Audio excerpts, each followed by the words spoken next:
हल्लाबोल भारत न्यूज मध्ये आपलं सर्वांचं स्वागत आहे। केंद्रीय अर्थमंत्री निर्मला सीतारामन यांनी केंद्र सरकारचा तिसरा अर्थसंकल्प सादर केला।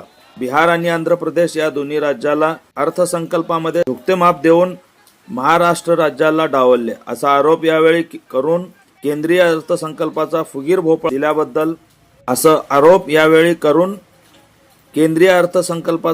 भोपळा दिल्याबद्दल याचा निषेध करण्यासाठी शरद पवार गटाच्या वतीने 4 हुतात्मा चौक या ठिकाणी निषेध करत भोपळा फोडून निदर्शने आंदोलन करण्यात आले।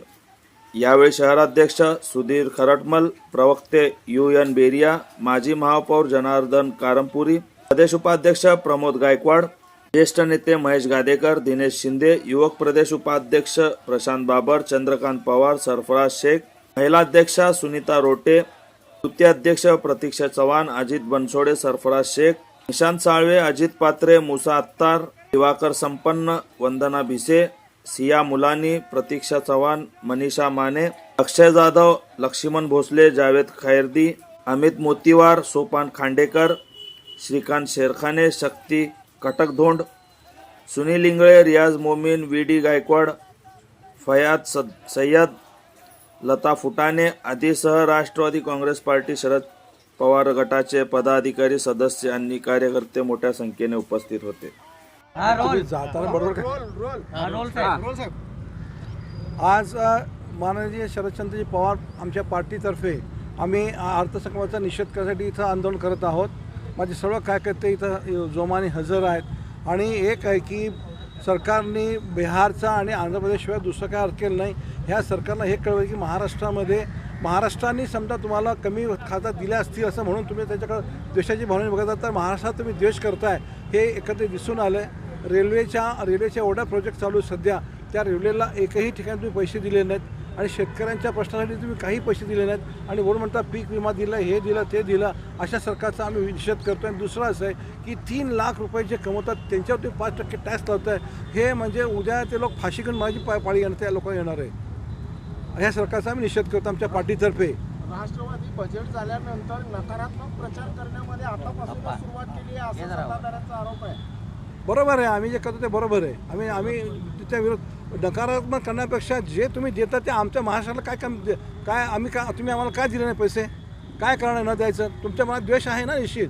आमचे खासदार एवढे आले म्हणून तुम्हाला वाईट वाटतं, तुम्हाला दुसरं काही नाही। तुमच्या मनात प्रत्येक भावना ही असते, त्याला काय जबाबदार कोण आहे? सगळ्या कार्यकर्त्यांमध्ये महेश कोटे दिसत नाहीयेत, ते आता येतील, ते बाहेरगावी गेलेत। काल केंद्र सरकारने आपला अंदाजपत्रक सादर केला। ते अंदाजपत्रक केवळ आंध्र प्रदेश आणि या ठिकाणी बिहारवर केंद्रित आहे। देशामध्ये एवढी राज्य आहेत, त्या राज्यांना कुठेही अशा पद्धतीचा विशेष पॅकेज देण्यात आलेलं नाही। त्यामध्ये महाराष्ट्राला तर काही या ठिकाणी देण्यात आलेलं नाही।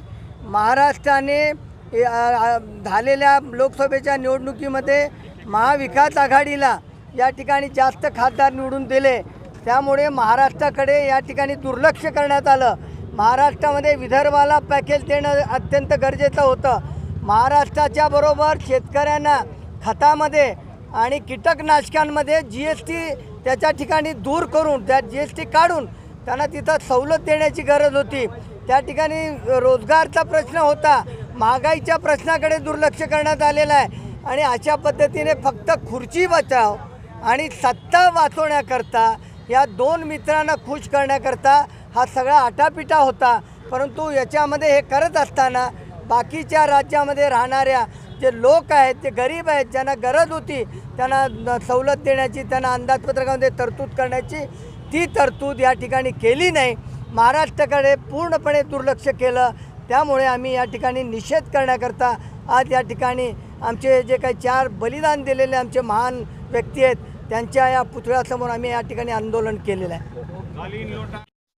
आपल्या शहरातील ताज्या घडामोडी पाहण्यासाठी हल्लाबोल भारत न्यूजला सबस्क्राईब करा आणि बेल आयकॉन प्रेस करा।